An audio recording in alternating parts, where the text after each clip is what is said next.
nin may masoro nege nya mo anda faran minute bisaba mazari shirifula la anga folin walima dombe awye awmu me lajel la wala sa kuna funu be soro malikun ka ani jien fa raw kun ka ni atma sele bi bamananga kuna funi na kuma baye kili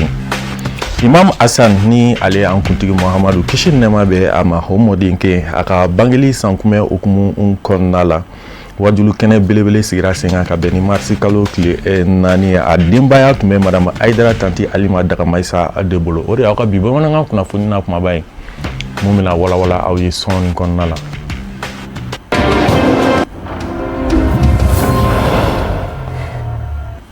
Imam Hassan nali an kuntigi Muhammadu kishin nema be ama omodin ke aka bangeli sankume okumu konnala wajulu kene belebele sigira bangoni jangne bugu dulanci kene kan ka beni marsikalo kli nani akene dembaya tume madame Haidara tanti Alima daga maisa de bolo malista me ka jakulu ba au conseil islamique ma nyama groupement des leaders spirituels musulmans on du Mali ma nyama islamé ademeto ansaru nya joro ankram ga Seyd Cherif Ousmane Madani Aidara ka ya Maria konnala kene kan Cherif la jabaran so to la Samaira Sano Buya Kulibali Abdoulaye Sogoro Baba Keita kuma kamela se Fatmata Kanefe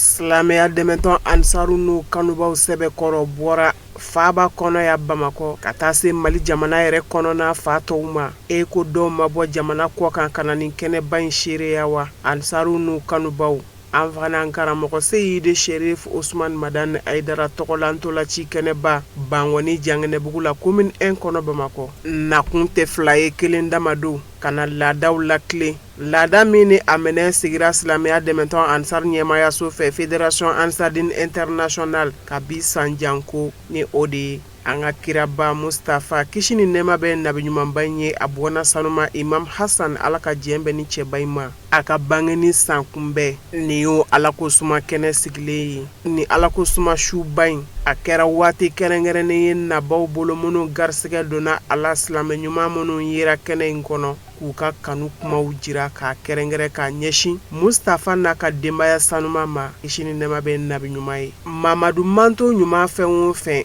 wajibi don ni k'i bɛ nabi ɲuman in fɛ kisi ni nɛɛma bɛ a ma i tɛ se ka kɛ maa fɛ ni ka ba bɔna sanumaw na wajibi bile do silamɛ ɲuman bɛɛ lajɛlen kan n'i ye nabi ɲumanba in kanu jira ka ban ka kɛ a manto ɲuman ye a ka kan i ka k'a bɔna sanumaw fɛ o de bɛ kanutɔ sinsin fɔ alijinɛ kɔnɔ ka wuli ka bɔ i ka so ni ka n'i sen jɔ ni n'a ɲɔgɔnna su kɛnɛ kan ka ala barika da maa minnu sen jɔra kɛnɛ in kan olu dɔw y'o seereya kira kanu kisi ni nɛɛma bɛ nabi ɲuman ma a n'a bɔna sanumaw ka taa se fɔ ka kɛnɛ sigi olu tɔgɔra e kana ɲɛna sababu kɔ silamɛya dɛmɛtɔn ansaru ka sababu ɲuman n'a y'i ja a fɔ diɲɛ bɛɛ lajɛlen ka sababu ɲuman an fa ko do Seyid Cherif Ousmane Madani Aidara o kama maa minnu garisɛgɛ donna kuma galama na kɛnɛ in kan o wale ɲuman dɔnna o de siratigɛ kelen kan u y'a sɛmɛntiya fana k'a fɔ u ye makamaba sɔrɔ fɛn min ye Seyid Cherif Ousmane Madani Aidara kanu ni a nɔfɛ taama min ka bon da yɛrɛ ka fɔli ma ko zamzamiyu ni ce a ka san caman laseliw la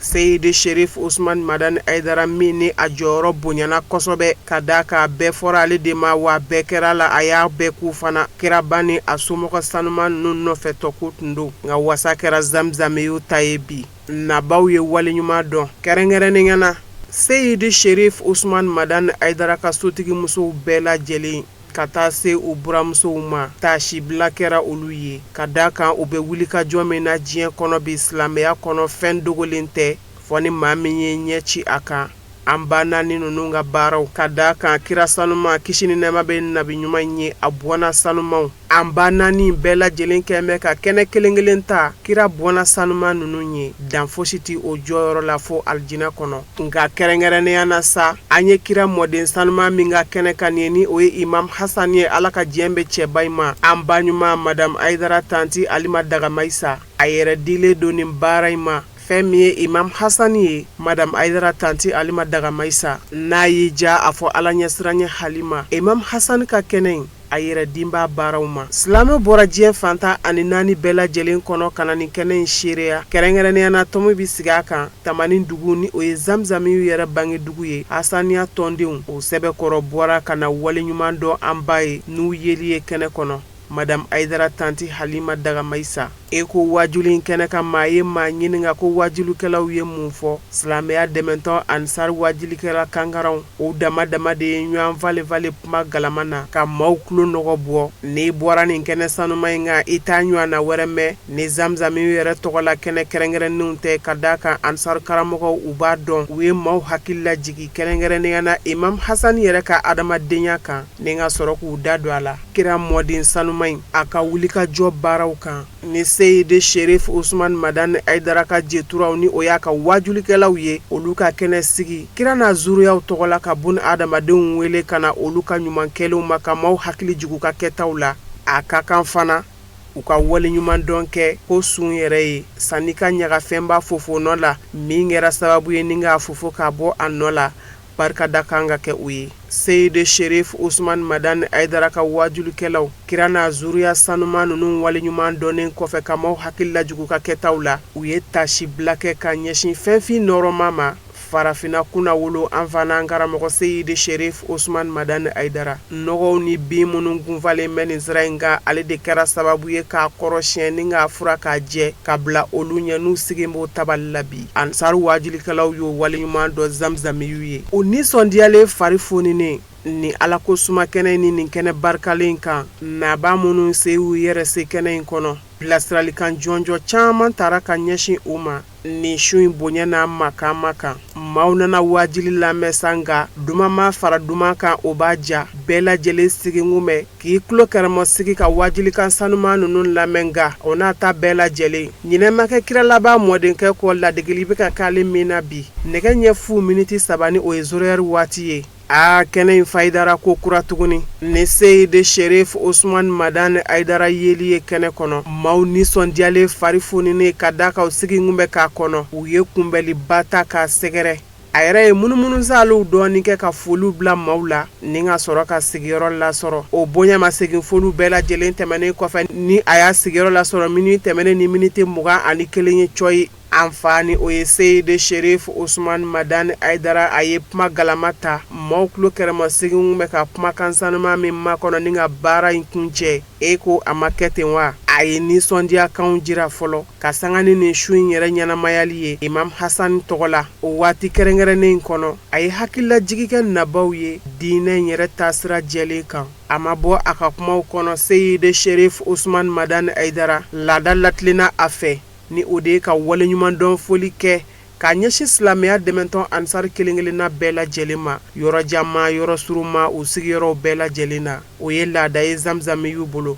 o kɔfɛ a ye tɔmi sigi a kan k'a fɔ fɛn min ye an ba ɲuman ye ni o ye madame aidara tanti halima dagamayisa ale min san o san a bɛ nin kɛnɛ in ɲɛnamaya a ni n'a ka nafolo la ani ala yɛrɛ camancɛla la ko kira n'a somɔgɔw kanu bɛ na zamzami y'o waleɲuman dɔn an ba ɲuman ye madame aidara tanti halima dagamayisa silamɛya dɛmɛtɔn ansaru ɲɛ jɔyɔrɔ mali silamɛw ka ɲɛmayaso haut conseil islamique du mali ma ɲɛma an fa kodo seyide sherif usman madan aidara a ye nin kɛnɛ in bonya yira ka labanna k'a jira k'a fɔ ko fɛn min ye kira kisi ni nɛɛma bɛ a ma a n'a zuruyaw ni n'a ɲɔgɔnna sigilen u ye ani kɛli ka kan o siratigɛ kelen kan seyide sherif usman madan aidara a dama dogo ala k'a fɔ gɛlɛya minnu ni olu sɔrɔla kira ni a somɔgɔw fɛ a ye hakililajigin kɛ u kan a ma ɲinɛ a baara ɲɔgɔn kɔ ni o de ye jamana in diinɛ ɲɛmaw ye u bɛ su ni tile wulikajɔ min na basigi ni kolosuma bɛ se ka don mali jamana kɔnɔ cogoya min na cɛ bɛɛ ani kan bɛɛ u ka kan taama ɲɔgɔn ye basigi badabada u ka don mali jamana kɔnɔ a kɛnɛ in kan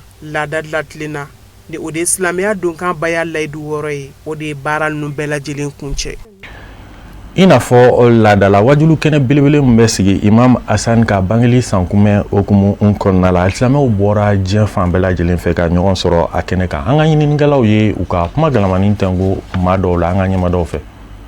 ala kira kisi ni nɛɛma b'a ye ale somɔgɔw sherif usman madan aidara ka denbaya ye somɔgɔw ninnu bɛɛ kelen-kelenna ta n'o ye seyidina ali fatumatu zahara hasan hussein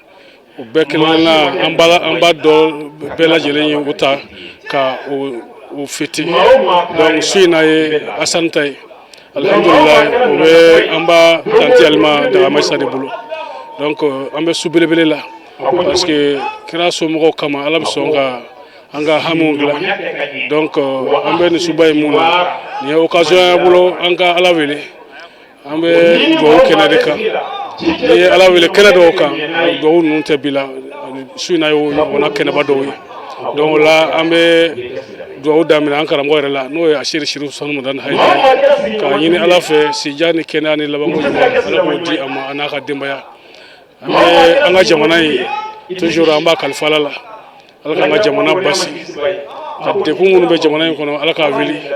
ala k'a bɛɛ fali hɛrɛw la an b'a ɲini ala fɛ mɔgɔ mɔgɔ se yɛrɛ se kɛnɛ in kan yarabi ala k'an bɛɛ lajɛlen ka hamiw dilan an bɛna an ko dongoden ni bangenen diɲɛ ta ni lahara ta an b'a ɲini ala fɛ ala k'a bɛɛ dilan ni suba in bonya kama ka bonya bɛ segin an karamɔgɔ ma karamɔgɔ de ye ala ka diinɛ jira an na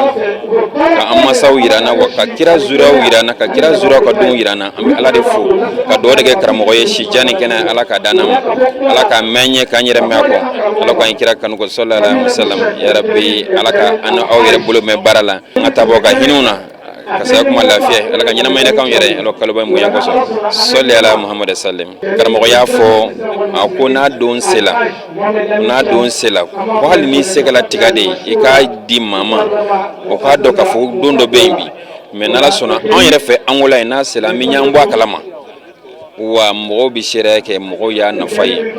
parce que kira n'a zuriyaw kama ala bɛ fɛn bɛɛ di ma k'i ka diɲɛ ɲɛ k'i ka lahara ɲɛ an dalen b'o la fiyewu ala bɛ ka diɲɛ ɲɛ k'i ka lahara ɲɛ kira zuriyaw kama mɛ ka sababu kɛ an karamɔgɔ Sherifu Usmani Hayidara ka ŋaniya ɲuman ye ka se diɲɛ ma anw yeli kɛnɛ ka su in na o ye Imamu Hasanu ka mawuludu de ɲɛnamayali ye Tamani Hasaniya tɔgɔ la ni ala sɔnna o de ye anw ɲɛkun ye kɛnɛ ka bi Hasanu a daminɛ fila damaw fɛ kana se bi ma an ye nafa caman sɔrɔ a la ala an da tɛ se ka s'a bɛɛ ma Hasanu anw ye cɛ ni muso fara ɲɔgɔn kan ni a ye Tamani a ka bɔ hakili ma ni an ko n ko bi Tamani cɛ a n'a muso a bɛɛ bɛ bɔ k'an lamɛn Imamu Hasanu tɔgɔ la jɛni ye zabu ye se anw ma Sherifu Usmani Madani Hayidara bamananw min dalen da ko ŋunu tɛ sasɔrɔ juru kɔ Sherifu Usmani Madani Hayidara ala sɔnna anw y'a sɔrɔ de tanti alima sabu tanti alima de Hasanu kanu kɛrɛnkɛrɛnma anw y'a kɛ ko y'a fɛ anw y'a kanu a jɛna n'a ye k'a di anw ma anw ka taa kɛ a kiri an fɛ Tamani an taara a kiri an fɛ Tamani ala sɔnna ansaru y'an dɛmɛ kosɛbɛ kosɛbɛ nin baara in na Tamani dugutigi o farala an ka ara an ka imamu Amala Nimaga a farala an ka ara Tamani duguden bɛɛ a bɛɛ farala an ka Hasanu na an ka jɛ ka baara kɛ ɲɔgɔn fɛ anw di foyi ɲini Hasanu baara la ala kama ala kira kama Sherifu dɛmɛni kama ɲuman min bɛ sɔrɔ su in na bonya la o de ye kira somɔgɔw kanuni ka da kan min yirala an na n'o ye anw minnu ye silamɛw ye o de ye kira somɔgɔw kanuni an b'a ye o bonyaba in o ye nafaba ye ka da kan ka tugu kira la foyi tɛ a ye min fɔ ka sɔn o ma ka kira nɔfɛ tugun o y'a kanu belebeleba dɔ ye inshallah o bɛ sɔrɔ Imamu Hasanu na ani jogoba minnu bɛ Imamu Hasanu na olu dɔnni an fɛ ka baara kɛ n'o ye o y'a nafa belebeleba dɔ ye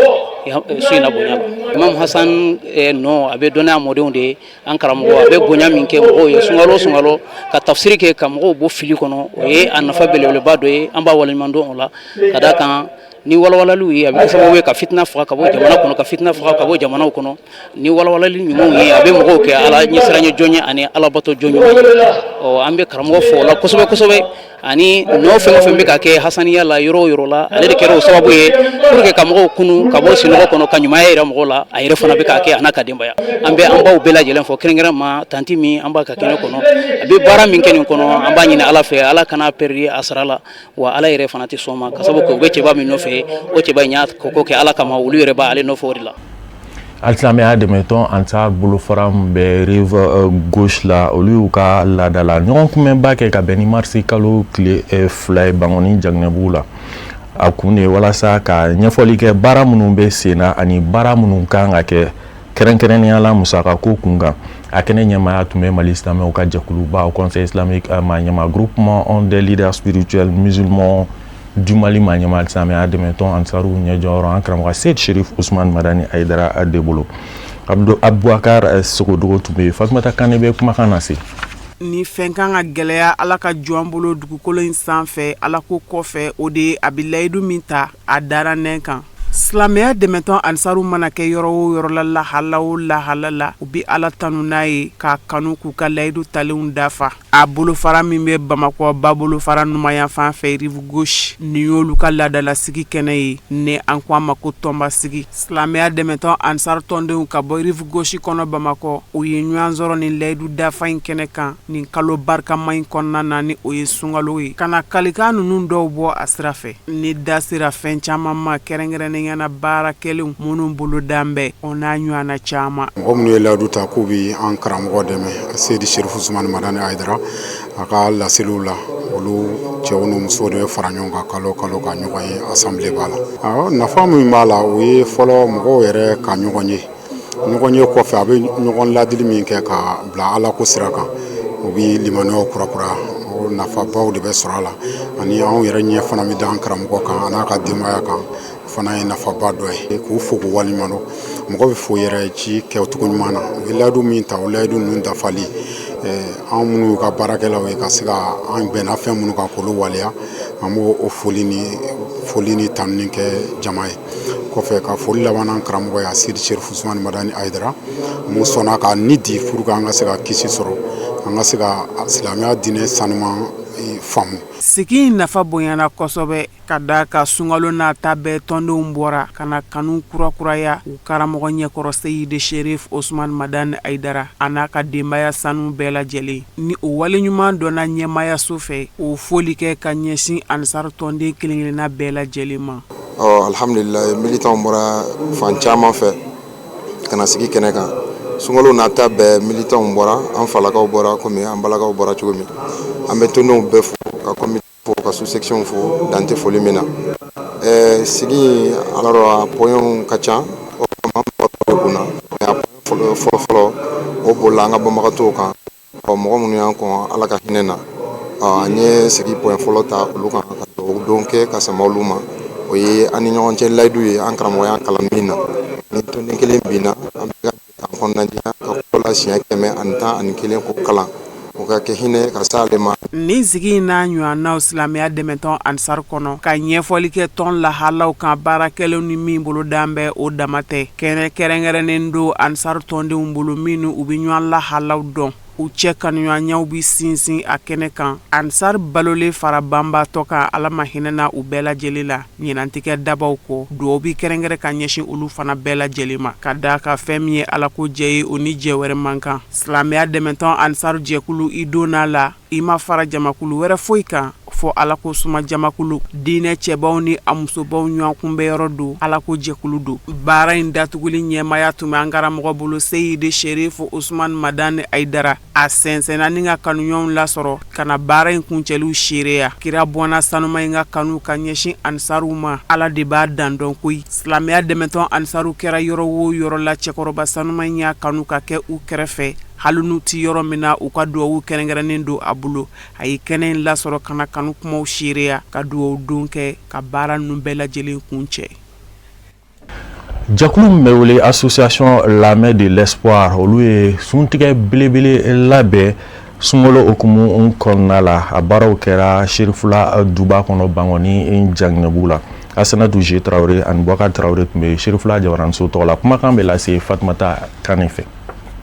Dugubila o ka fisa laadawuli ye association Lamɛn de l'espoir cɛw n'a musow u wulila u deliko la ko kura 2026 sunkaloba san o san ka bɛn ni nin waati kelen ye coyi Seyida Zɛnɛbu Jire n'a ka jama bi kunda Bangɔni Janginɛbugu kan an karamɔgɔ ka duba sanuma in kɔnɔ ka na fara association Lamɛn de l'espoir a présidente d'honneur ba kan an ka Seyida Madame Hayidara Nastu Traoré muɲu ni sabali Nastu nin baara in bɛ senna u bolo kabi san 2007 waatiw la i n'a dɔn k'a fɔ ko bi baara daminɛnen tɛ nin waati kelen mana se sunkalo kalo kɔnɔ association Lamɛn de l'espoir u b'a ŋaniya ka silamɛw caman sun tigɛ baara in dabɔkun tɛ dɔwɛrɛ foyi ye dayɔrɔ ɲini don diɲɛ in kɔnɔ ya jɛɲɔgɔnya siraw ni teriya siraw kanuɲɔgɔnya siraw ka olu banba a hakilina ɲuman taba yɛrɛ o ye Seyida Zɛnɛbu Jire ye kɔkɔrɔdonba Madame Hayidara Nastu Traoré o n'u tɔw bɛɛ lajɛlen u ni dilen don ni ala ɲini baara in ma ka da ka silamɛ kelen sun tigɛli a daba ma yɛrɛ de b'o baraji dan dɔn.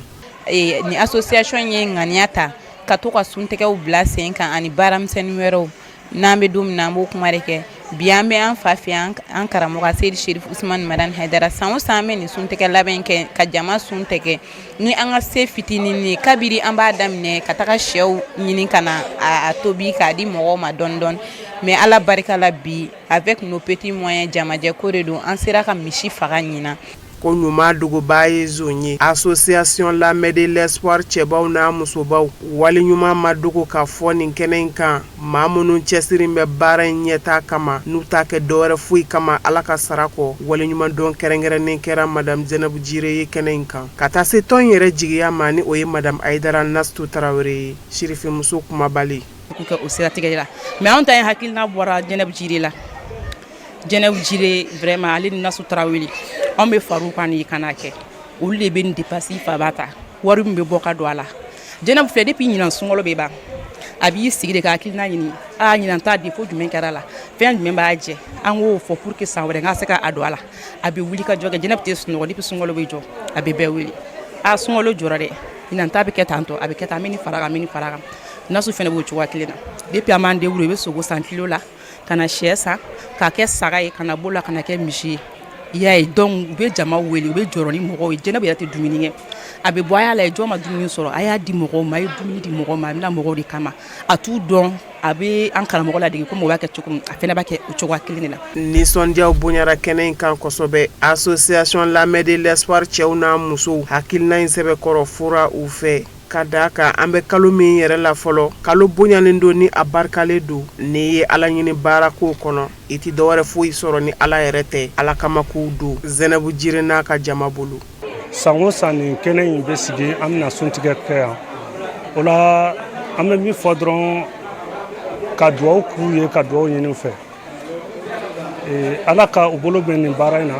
n'o ye an bɛ foli ɲɛsin an karamɔgɔ fɔlɔ de ma n'o ye Seydi Cherif Ousmane Madani Haidara ye an b'a f'u ɲɛna ala ka san caman yira an na ka dɛmɛw kɛ ko ni ko nisɔndiyabaatɔ ma ka tasuma fifa n'a nunji ma fa a daji n'a fa silamɛ minnu garisigɛ donna nin dumuni duman ninnu na o y'u ka nisɔndiyaw sɛbɛkɔrɔ jira kɛnɛ in kan ye ala an nisɔndiyalen don an kɔntalen don ka na suntigɛ in kɛ an balima musow fɛ ani an sedaw fɛ kɛrɛnkɛrɛn na min ye an balimamuso Zainabu Jire an b'a fo ka waleɲuman dɔn san o san ale bɛ an wele nin kɛnɛ in kan an ka na k'an ka suntigɛ kɛ a y'a daminɛ a bɛ san caman bɔ wala an b'a fo a ka karamɔgɔ kanu ani a ka diinɛ kanu k'a cɛsiri la yarabi an b'a ɲini ala fɛ ala k'a sijan ni kɛnɛya di an n'a ma association Lamɛn de l'espoir yɛrɛ n'i y'a ta k'a lajɛ jɛkulu kɛrɛnkɛrɛnnen don min ni a sigira sen kan san 2005 waatiw la 2005 association Lamɛn de l'espoir a ka baara yɛrɛ tɛ dɔwɛrɛ foyi ye hinɛ ani makari bolo bɛɛ lajɛlen ka se ka lafiyaw sɔrɔ ni o tɛ dɔwɛrɛ laɲini an fa n'an karamɔgɔ Seydi Cherif Ousmane Madani Haidara a ka san 40 ni kɔ wuli ka jɔ a kɛnɛ in kan dumuni duman ma kɛ masi negela ye dumunifɛn siya caman kɛ n bɛ ka ɲɔgɔn sɔrɔ ye ka da kan limaniya ani kariya min bɛ nin jɔ ninnu na ala ka jɔn ɲumanw sun sɛbɛkɔrɔ tigɛra ni dumunifɛn siya caman ye ka taa se minfɛn sumalenw ma ala ka san caman ta yira an na alisilamɛya dɛmɛtɔn sifinnaka minnu bɛ sanfɛ kalanso ani duguma kalanso la n'u bɛ wele Kamis Mali olu ni association Ayibaw Fatumata Zaraw ka bolo di ɲɔgɔnma kɔnɔna la u ye suntigɛ belebele labɛn Balabugu kulu sanfɛ k'a ɲɛsin alisilamɛw ma Fatumata Yaya Kane bɛ ɲɛfɔli caman kɛ a ko kun kan waliden naani yɛrɛden naani madame Aidara Seyda Fatima Tarawele ni y'a wulilen y'a deliko la ko kura dɛ ni nin ma kɛ o de kunna bali maa la nka n'a kɛra maaw sigi mɛn n'a ye madame Aidara Seyda Fatima Tarawele ni y'a ka ciladen kɛrɛnkɛrɛn wulilen ye ni k'u kunda Badalabugu sanfɛ kalansoba kan université ka bɛn ni kari marisi kalo tile fɔlɔ yɛrɛ ye 2026 taama in kun hakili kelen ni ŋaniya kelen dɔrɔn denba ɲuman Fatima min ko walidenw ka tɛmɛ ni association Ayibaw Fatima Zahra ye nin ye suntigɛ belebele bolo dalen ye ka ɲɛsin Ansar sanfɛ kalandenw ni a duguma kalandenw olu ka jɛkuluba ni baara in bi da ɲɛnamaya u fɛ san o san nin ye ɲinanta sigilen ye sen kan madame Aidara tanti Fatumata Tarawele n'a ka jama u k'u t'a dabila ala ɲini na alijina ɲini do dayɔrɔ ɲini ka misi kalandenw ka suntigɛba kɛnɛ ye nin ye baara in laɲini tɛ dɔwɛrɛ ye an b'a bolo madame Aidara tanti Fatima Tarawele k'a ka kanu kɛrɛnkɛrɛnnen ka jira nin denmisɛn ninnu na u kana bako hami ka labanna ka duwawu ɲini u fɛ sunkalo in bonya kama. Denmisɛnnin minnu n'olu ko k'olu bɛ tugu Seydou Ousmane Madani Aidara kɔ Seydou Ousmane Madani a ka laseliw kɔfɛ k'a ka hakilina k'a essayer ko o cari u denmisɛnnin ɲɔgɔnw ni ɲɔgɔn cɛ an b'o o cadre de kɔnɔna na o denmisɛnnin ninnu olu de fana ye madame Aidara Fatima Tarawele ta ko ka k'u ka marraine comme anw fana ka giri de ye madame Aidara Fatima ye Ayiba Fatimatu Zara donc san o san a b'an bila ka taa université dɔ la ko an ka taa sun tigɛ ni a ka o denmisɛnnin ninnu ye an b'o cadre de kɔnɔ yan bi badala ko n'an sera yan nɔ an ka duwawu k'u ye k'ale yɛrɛ bɛ duwawu ɲini u fɛ denmisɛnnin minnu sɔnna k'u ban diɲɛ fɛn bɛɛ ma ka tugu ala kɔ ko n'olu ye duwawu kɛ k'a bɛ minɛ donc n'an sera an ka duwawu don ale ka duwawu b'u ye mais an ka duwawu ɲini u fɛ fɛnɛ a ka kɛ Mali bɛɛ lajɛlen ye. Ni ala ko suma waati kɛrɛnkɛrɛnnen ni o ye suntigɛ waati ye ɲɔgɔn kanu k'aw tin don ɲɔgɔn na a bi o ko fɔ fɛn min ye balimaya siraw ye a bi banbali don o la foroba suntigɛ nafaba dɔ ye o ye a kɛnɛ in kan waati kɛrɛnkɛrɛn na ansar kalanden ninnu bolo ka tashibilaw caman kɛ ka ɲɛsin shirifala duba ma kɛrɛnkɛrɛnnenya na ni hakilina ɲuman taba an ba madame Aidara tanti Fatima Tarawele. Donc an bɛ ala fo k'ala waliɲuman dɔn ka da ka nin bɛɛ sababu bɔla an karamɔgɔ Seydi Cherif Ousmane Madani Haidara la ka da ka ale de ye nin sira jira an na donc o kɔfɛ an bɛ groupe Ayibabu fo ka da ka alakira ba yɛrɛ ka kumaw la ni mɔgɔ kelen sun tigɛ baraji min b'o la surtout jamaba min bɛna na ka na suntigɛ kɛ donc o baraji ala dɔrɔn de b'o dɔn donc vraiment an bɛ ala fo k'ala waliɲuman dɔn groupe Ayibabu sarati an bolo ka da ka an bɛ baara in na a ka ca ni san caman ye ɲinan yɛrɛ de bɛ bɛn a 6e édition de ma donc an bɛ an bamuso fo n'o ye tanti Fatima ta ye donc a n'a ka jama bɛɛ lajɛlen an b'u fo ko waliɲuman dɔn. N'i ko i b'i da don basanden ɲɔgɔn sɔrɔ bali ka waliɲumanw na i bɛ dɔ de fɔ ten k'i da de o ye i bɛ min dɔn ye Seydi Cherif Ousmane Madani Aidara cɛ kelen min kumakan ye sifinw sama ka bɔ wale juguw la k'u ɲɛsin ala ka sira ma n'o tɛ laban dɔwɛrɛ foyi la jamana jɔ siniɲɛsigilama maabaw zamzami y'olu dilan ka bila ka ban kamisi kalanden ninnu u y'o waleɲuman dɔ basanden ɲɔgɔn sɔrɔ bali ye k'an ba yɛrɛ fɔ n'o ye tani Fatimata ye waliden ladon ani yɛrɛden ladon an b'a fɔ k'a barikada ni ale ka hakilina de ka suntigɛ labɛn sanfɛ kalandenw tɔgɔ la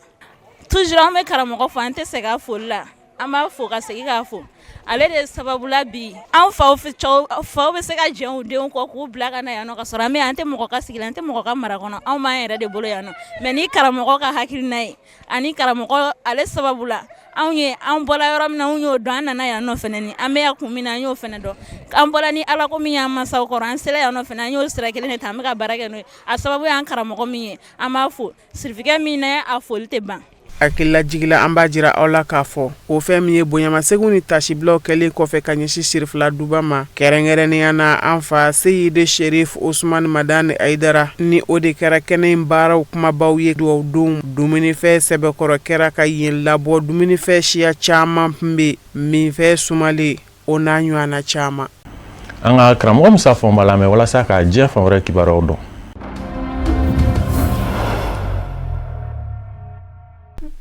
Kɛlɛ min filɛ nin ye senna Ameriki jamana ni Iran jamana cɛ a laban bɛ sɔn ka kɛ kɛlɛ nɔɔninen ye ni ka jamana caman sen don a la maa hakili juru caaninen dɔ ka fɔ la Jean-François Jeunesse EADS Airbus groupe o jɛkulu ɲɛmaakɔrɔ du scientifique du o kɔrɔ ye diɲɛ dɔnnibaaba du ale ko kɛlɛ in bɛ se ka walankata cogo min nɔ a siraw ka ca a ko kɔrɔmasurunya la Faransi jamana bɛ se ka don dɔ la Ameriki jamana bɛ se ka don dɔ la Angleterre jamana fana bɛ se ka don dɔ la n'o kɛra o ye nazarala kɛlen ye k'i sen don a la o bɛ kɛ sababu ye ka Iran jamana degun k'a sabu ka ɲɛsinfa bɛ caya kɛlɛ lɔ o ko n'o fana kɛra kɛfɛn ye dɔɔni Iran jamana jɛɲɔgɔnw bɛ la diɲɛ kɔnɔ i n'a fɔ Chine ani Russie la olu fana bɛ se k'a ye k'a fɔ bɛɛ bɛ ka jɛ Iran jamana la u yɛrɛ fana bɛ se ka n'u yɛrɛ sɔrɔ Iran jamana dafɛ. Jean-François Geneste ka fɔ la bi Iran jamana maramafɛnw bɛ a bolo minnu b'a to a bɛ Ameriki jamana kunbɛn kɛrɛnkɛrɛnni ɲɛna o maramafɛnw na jijukɔrɔ kuru min bɛ wele ko sous-marin Iran jamana ka o sous-marin bɛ se ka t'i yɛrɛ sɔrɔ fɔ Ameriki jamana danganda yanfanw fɛ wa o jijukɔrɔ kuru in n'o ye sous-marin ye maramafɛnw bɛ se ka ye a kɔnɔ mugufilitaw o min ɲɔ bɛ Iran jamana bolo missile balistique Iran jamana bɛ se k'a fɔ k'a b'i lajɛ Ameriki jamana lasɔrɔli la n'o mugujugu ye jijukɔrɔ kuru in kɔnɔ n'o ye sous-marin ye Ameriki jamana danganda yanfanw na. Jean-François Geneste a ko Iran jamana kɛlɛ bɛ se ka nɔgɔya a bolo cogo min kabini kelen ka Ameriki jamana kunkolo yanfan ɲini kɛlɛ in kɔnɔ. Ameriki jamana kunkolo yanfan bi a ka kɛlɛkɛ kurunba filaw don minnu bɛ kwaji ka Iran yanfan fɛ. Pankuru bɛ wuli o kurunba ninnu de ka ni ka boniw kɛ kɛlɛkɛmina caman bɛ o kurunba ninnu kan. N'a kun sera ka kelen bɔ baara la o kurunba filaw la wale kelen ka fila bɛɛ lajɛlen bɔ baara la o bɛ degunba se Ameriki jamana ma kɛlɛ lɔ. Ko nka n'o fana kɛra kɛfɛn ye Ameriki jamana tɛna yen n'a ka kumasuli ye kɛlɛ tɔ na bilen ka taa fɛ. Maa wɛrɛ fana sɔrɔ la min y'a hakilinata di kɛlɛ in kɛcogo kan. Eresila jamana maa hakili juru caaninen don kɛlɛ kɔrɔ. Ale ko Iran jamana bilama kɛrɛnkɛrɛnnen ɲɛna a ka sanfɛ kɛlɛcɛw ani minnu ɲɛsin bɛ sanfɛla kɛlɛ mɔ k'u to dugu mɔ u labɛnnen don kɛlɛ in kama. U y'a jira Ameriki jamana surasiya ɲɛmaayaso Pentagon na k'a fɔ a dɛsɛra ko bi Iran jamana bɛ ka bin k'a yɛrɛ sɔrɔ kɛlɛ kɔnɔ wa Ameriki jamana ni Bani Israɛl faralen ɲɔgɔn kan Iran jamana bɛ k'olu fila de ba bali. Nin ye colonel Andrei Koshkin ka kuma ye a bɛ sɛgɛnnafiɲɛbɔ la bi Irisila jamana den don. A ko kɛlɛ bɛ daminɛ don min gwɛlɛyaw minnu kun bɛ Iran jamana kan Iran jamana ye ɲɛ sɔrɔ gwɛlɛyaw la. O gwɛlɛyaw dɔw kun ye kɛlɛ daminɛ don fɔlɔ sibiri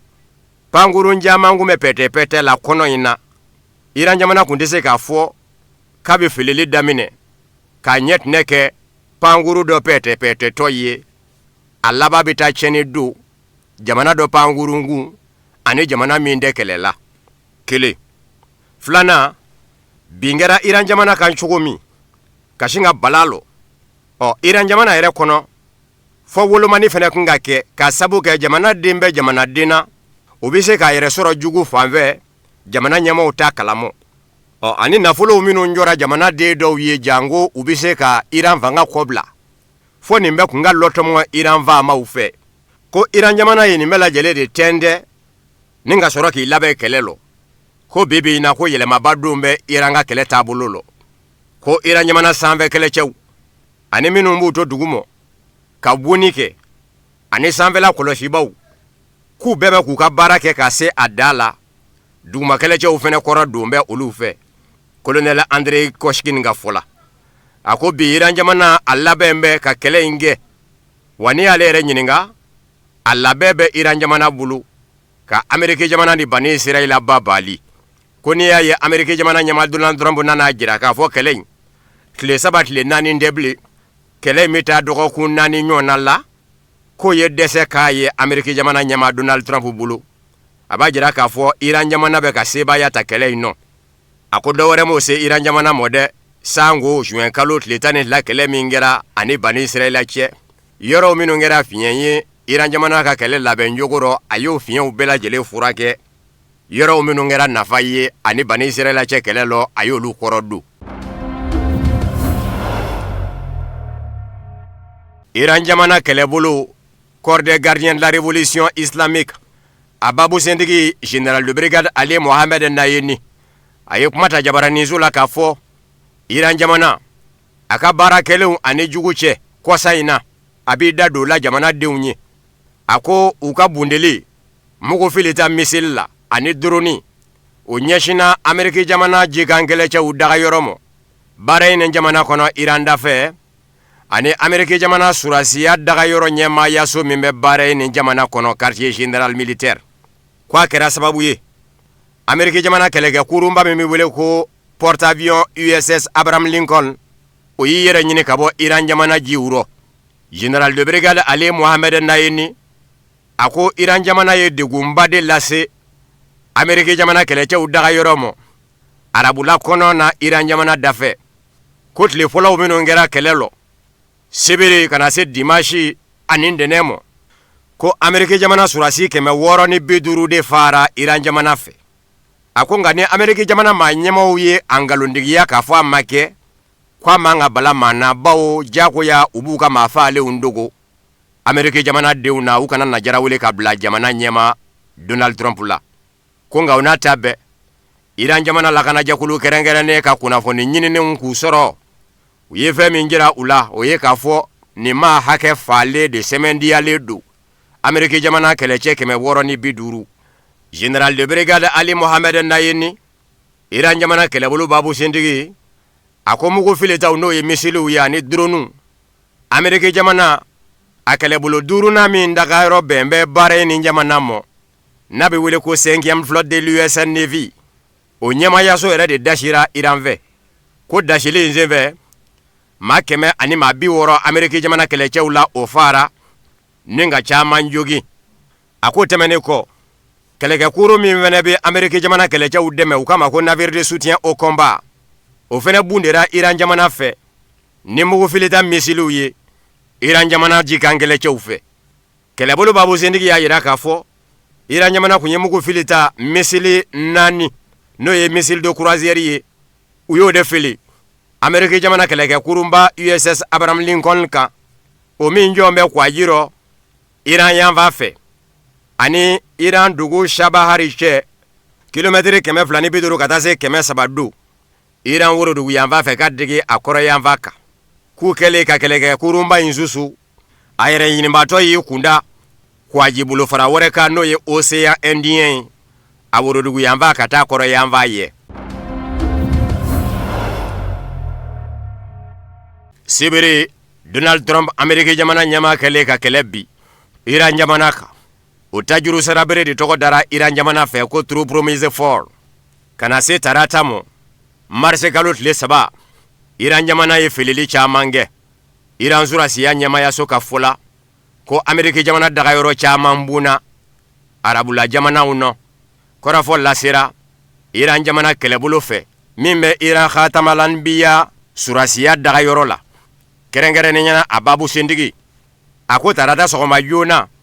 Iran jamana kɛlɛbolo ye a ka mugufili ko 16 labɛn bila senga ko a sen bɛ mugufilita misili ni drone u ye yɔrɔ caman bu Bani Israɛla yanfa fɛ kɛrɛnkɛrɛnnenya Bani Israɛla kɛmɛ ka yɔrɔw minnu jakoya minɛ k'u ka ta ye o dɔ ye Palestine dugukolo ye o dɔ ye Liban yanfa fɛnɛ ye. Ameriki jamana yɛrɛ kɔnɔ sa kunnafoni disoba min bɛ ko CNN o ye kɔrɔfɔ yɛrɛ sɛmɛndiya ka fɔ jɔngwala Iran jamana kɛlɛbolo a ye Ameriki jamana surasiya dagayɔrɔ 9 ɲɔgɔnna de bun arabula kɔnɔ na tile 2 laban ninnu nɔ olu yɔrɔw kɛlen ka ja ninnu sɔrɔ k'u sɛgɛsɛgɛ k'u lajɛ n'o ye satellite ka jadilen ye min dulon bɛ sani dugu cɛ ko ja ninnu b'a sɛmɛndiya ka fɔ jɔngwala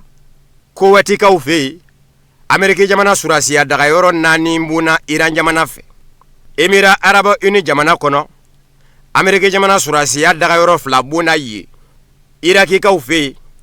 ani Qatar ka taa se Bahrain ni mɔ Ameriki jamana surasiya dagayɔrɔ 1 bunna o yɔrɔw la. Ameriki jamana jabaraninso CNN ye a jira k'a fɔ Bahrain Ameriki jamana a jikan kɛlɛcɛ jɛkulu 5nan min bɛ yen 5e flotte de l'US Navy ni sanfɛfɛnw kunbɛn la dɔ coko mɛ o la ye ko Domo radar o bundera Iran jamana fɛ k'o bɔ baara la. I b'i to yɔrɔ min ka kunnafoni di sanfɛ kɛlɛcɛw mɔ ani jikan kɛlɛcɛw jango a bɛ se ka ɲɔgɔn sɔrɔ kunnafoni na ka se ka baara nɔgɔya ni ɲɔgɔn cɛ. Centre de communication par satellite o fɛnɛ bunna Iran jamana fɛ k'o bɔ baara la ani Ameriki jamana kɛlɛkɛminɛ mara yɔrɔ dɔ k'o fɛnɛ bunna Iran jamana surasiya fɛ k'o fɛnɛ bɔ baara la. Ni ye Ameriki jamana jabaraninsoba CNN ka kuma ye. Ameriki jamana a surasiya ɲɛmayaso maa min ɲɛsin bɛ kɛlɛ mɔ secrétaire américain à la guerre ale ye kuma ta k'a fɔ surasi kuraw bɛ ka bɔ Ameriki k'u kunda Iran yanfa kan wa ko Ameriki ni Iran cɛ kɛlɛ fɛn b'an da tɛ sisan a ko fɔ Ameriki jamana ni Bani Israɛl ka Iran jamana sanfɛla de minɛ ka kɛ u sago ye Iran jamana foyi kana se k'a fɔ k'a b'i pɛtɛ Iran jamana sanfɛla lɔ jango ka mugu fili yɔrɔ wɛrɛ kan ko minnu yera kɔsa in na Ameriki ni Bani Israɛl ni Iran cɛ k'o tɛ foyi ye nata kɔrɔ nin ye Ameriki jamana maa ɲɛmaa ka kuma ye surasiya ɲɛmaayaso kɔnɔ Donald Trump ka fanga kɔnɔ kɛlɛko minisiri don secrétaire américain à la guerre. Mundela Iran jamana ka kɛlɛ in kɛcogo balala Ameriki jamana na jɛɲɔgɔn jamana Bani Israɛl la. Tile 12 kɛlɛ min kɛra sango juin kalo la Bani Israɛl ni Iran cɛ. Kalansen minnu sɔrɔla o tile 12 kɛlɛ kɔnɔ Iran fɛ o de n'a mɛn n'a ye. Bawo Iran jamana y'a ye k'a fɔ ni ma ɲɛ kɛlɛ kɔ Bani Israɛl fɛ a bɛ dɛmɛ Ameriki jamana fɛ o kumana i b'i labɛn. Kɛlɛ kundalaja kelen a ka gwɛlɛ u ka se k'o kuru tigɛ filanan ka nafolo tiɲɛ surasiya ninnu kun o bɛ tiɲɛ cogo di u ka kɛlɛkɛminɛnw musaka ka bon a kelen o kelen ma na tiɲɛ dollar wari miliyɔn don wali kelen miliyaru o tɛ tɔtɔ ko la Ameriki jamana bolo nin ye Michael Walterson ka kuma ye Suède jamana surasi jalatigiba kɔrɔ don min bɛ sɛgɛnnafiɲɛ bɔ la a ko Iran jamana ka fɛɛrɛ bilalen senga a ye nɔbɔ bawo kɛlɛ in kun tɛ se ka kuru tigɛ a fɛ cogo si la fɔ surasi ɲɛma jɔlenw ka sɔrɔ a bolo baara ɲɛdɔ bɛ minnu na ka fɛɛrɛw bila senga fɛɛrɛw minnu bɛ se ka Ameriki jamana ka bundeli kunbɛn a ko Iran jamana sango kana bila bila danfaraba bɛ ka ye a ka kɛlɛ kɛcogo la a ka kɛlɛcɛw ɲɛmaw ani kɛlɛdenw yɛrɛw u bɛɛ jɔn bɛ wa kuma bɛɛ u bɛ se ka tiɲɛni don jugu kun ko bawo Ameriki jamana kunnafonidiso caman n'an bɛ jɔngwalajɔ a la ka fɔ tiɲɛ yɛrɛ la Iran jamana mɛnna k'i ɲamada Ameriki jamana kɛlɛkɛcogo fɛ arabula kɔnɔ na k'a daminɛ Iraki tili la ka na se Afghanistan kɛlɛ mɔ ko Iran jamana y'i sɛbɛkɔrɔ ɲamada Ameriki jamana kɛlɛkɛcogo fɛ ko de y'a to Iran jamana ye labɛnbaw kɛ u ko min ma ko défense en mosaïque o kɔrɔ ye misili ni drone bɛ jɛ ka baara kɛ ɲɔgɔn fɛ wa u ka baarakɛyɔrɔ sirin tɛ Iran fan kelen na k'a fɔ Iran faaba ye Teheran ye ko bɛɛ lajɛlen bɛ wuli Teheran yanfa de fɛ faaba de fɛ ka taa ko Iran jamana ma kɛ ten u ye kɛlɛ in kɛcogo sarada de mara bɛɛ lajɛlen bɛ se ka filili kɛ ka ɲɛsin Ameriki jamana ni Bani Israɛl ma tuma min na u bɛ ka Ameriki jamana kɛlɛcɛw dagayɔrɔ bunde arabula kɔnɔ na o kuma kɛlen la u bɛ k'u ɲɛsin Bani Israɛl fɛnɛ ma k'o fɛnɛ bundi ko de kɛn bɛ ka Ameriki jamana babali bi Iran jamana ye sinsin drone kan ani misili Ameriki jamana sanfɛfɛ kunbɛla minnu kan ka se ka drone ni misili kunbɛn n'u cayara mɔ bɛɛ a bɛ sɛgɛ kunbɛli la ka dɔw bila ka tɛmɛ kelen Ameriki jamana fɛnɛ ka mugu fili taw n'o ye misiliw ye caman bɛ ka bɔ o la Michael Walterson a ko Iran jamana sera ka Ameriki jamana dagayɔrɔ caman bon arabula ka da kun damadɔ kan Iran jamana ni a jamana ninnu ka surun kojugu sigicogo yɛrɛ la fɛn minnu bɛ dugu la ye sanfɛfɛ kunbɛlaw la wale kelen faratimafɛn natɔ ka mankan bɔ ka suda mɔɔw la k'a fɔ faratimafɛn bɛ ka na u ko ma ko alerte furanjɛ surunya kama o fɛn ninnu b'a fɔ k'u bɛ taa mankan bɔ kuma min o b'a sɔrɔ Iran jamana mugu ser'u mɔ ka ban o ye kun dɔ ye Ameriki jamana surasiya ɲɛmaayaso min fɛnɛ kan ka se ka kunnafoni di arabula jamana surasiw mɔ u ka se ka ɲɔgɔn dɛmɛ teliyala ka Iran jamana mugu filita nata kunbɛn o ɲɔgɔn faamuya ka gɛlɛ olu ni ɲɔgɔn cɛ kuma dɔw u bɛ bala min na mugu bɛ sin k'i yɛrɛ sɔrɔ Ameriki jamana surasiya dagayɔrɔ la arabula jamana ninnu nɔ a ko Iran jamana ye Ameriki jamana radar min bon k'o tiɲɛ nin ye n'u k'a ma ko radar à longue portée ANFPS 132 o ye dadigi kɛ Ameriki jamana la bawo o sanfɛfɛn kunbɛla min kun bɛ Ameriki jamana bolo radar longue portée ANFPS 132 ale de kun kan ka sɔmi Iran jamana mugu filita misili caman nata la ni k'o kunnafoni di Ameriki ma a ko Iran jamana ka fɛɛrɛ bi a b'a fɛ ka Ameriki jamana surasiya de sɛbɛkɔrɔ sɛgɛ mina minnu bɛ u bolo mina ninnu ka sɛgɛ ka cɛni don jogo ɲini Ameriki jamana kun nafoloko ta fa fɛ ni kɛlɛkɛminan dagwɛlɛ nunu jɛni ye jango Ameriki jamana bɛ se k'i yɛrɛ ɲini yani kɛlɛ in ngɔlɔlɔ ka taa dangari jamana ɲɛma Donald Trump la jamanadenw ka jarawele ka bila a la ka Novembre kalo nata camanjɛ kalata ni o ko ma ko mimanda ko koya a la bawo wasaden minnu bɛ wasabulon kɔnɔ Chambre des représentants ni fanga sinamatɔw nan'u yɛrɛ sɔrɔ o kɔnɔ Barack Obama ka fanga ɲinin dɔ ani Joe Biden o ye Ameriki jamana ɲɛma Donald Trump ka se bannen ye a dɔw la yɛrɛ u bɛ sɔn ka wuli a kama ka sariya se dɔ ta k'a jagoya jigi ka bɔ fanga na ni wasadenw ka kalata ye.